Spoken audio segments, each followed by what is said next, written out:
Everyone talks about the profits in crypto, especially with options, but very few talk about the risks. So if you're trading options and you don't know about this, you're pretty much gambling. So let's jump right into it.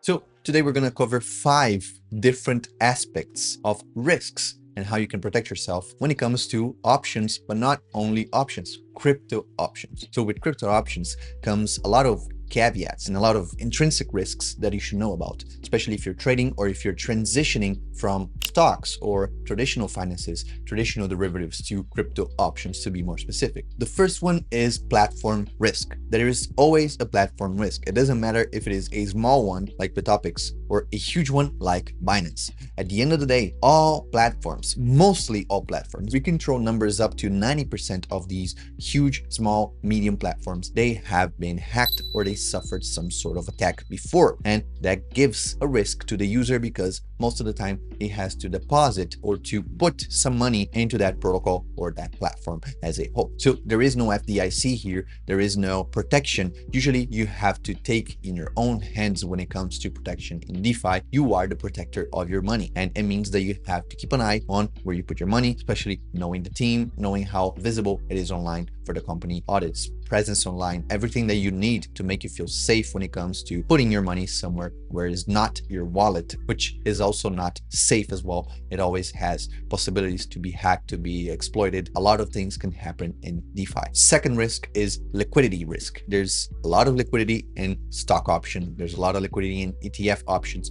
There's way less liquidity when it comes to crypto options. So imagine you're there trading, you sold an option, it is going against you. You're going to protect yourself because you had a flash crash. The market is crazy, the market is insane. Guess what? It's going to be very hard for you to get that position filled, to close your position, to get out of the market as fast as you wish, because we have wider bid and ask spreads between strikes, and we still don't have that deep liquidity compared to underlying assets like stocks or ETFs that had billions and trillions of dollars in liquidity. Also, volatility drops. With crypto, IV is all over the place. So IV for stocks, IV for ETFs, they tend to be fairly irregular, and the movement that you see from them can vary. As I said, they're very, very big assets with billions, trillions of dollars in liquidity that makes them slow when it comes to volatility movements or volatility shifts. The market gets crazy when it sees 1, 2, 3% increase or decrease in IV. But when it comes to crypto, we can go from a 50 to a 60, 70, 80% IV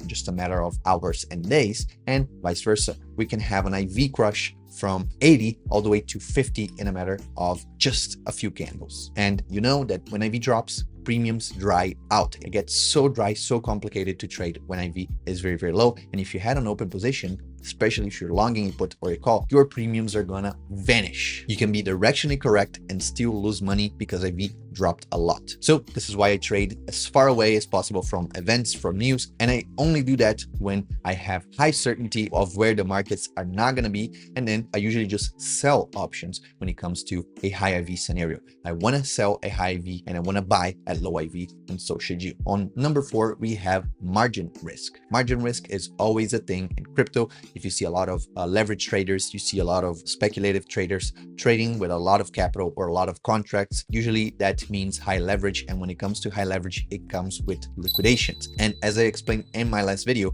liquidations can happen with options, with crypto options, because sometimes the movement is so strong and so violent, the IV is so strong that the protocol, the platform, needs to close these positions to protect the user and to protect the platform itself. So you need to take consideration the platform that you're using, what are the margin requirements that you need to have to protect yourself and to protect your option. That could be a spread, that could be a single leg option, that could be a multi-leg option. So you need to understand what are the margin requirements, because for the margin requirements, it comes with liquidation requirements and liquidation risks. Of course, for options, that is way less than, for example, futures, that, for example, perpetuals, but still it is something you need to take an eye on. And that is something that liquidates and hurts a lot of people. And the 5th point is actually a point to protect from these risks. Well, first of all, the solution for a lot of your problems on margin, on capital, on safety, and on hedging are vertical spreads. Vertical spreads have a cap of limited risk. It makes you not vulnerable at all to margin calls and liquidations. No, you're just going to have a maximum loss that is predefined by the difference between these two legs. And we talked about that in the other video. So if you want to, you can check that out. The other thing that you have to do to protect yourself is to do capital allocation smart. So if you have, for example,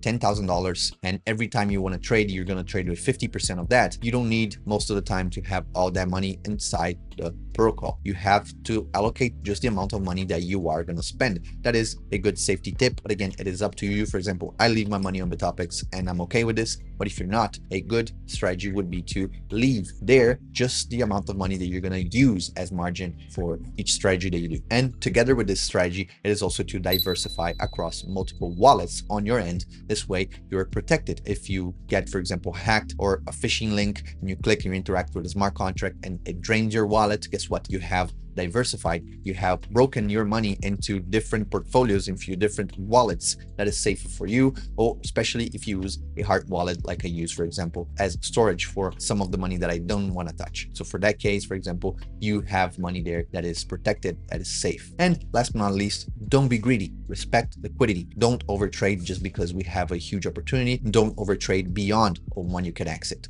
So if you're able to get margin on top of your capital, this is not for options, but if you're able to leverage money that you shouldn't have, you have to be prepared to face the consequences when it comes to it. So don't overtrade, don't trade with margin that is all over the place or huge quantities of leverage. That is never good for you, especially when you don't have the money to fill that gap in case you're needed. So crypto is powerful, but it's very dangerous for people that don't know how to use AI, especially the derivatives behind it, like perpetuals, futures, and options. So hopefully this video was able to help you navigate these waters. And if it did, comment down below. Let me know if you want to see more videos like this. As always, thank you so much for watching. I'll catch you guys in the next one. Peace.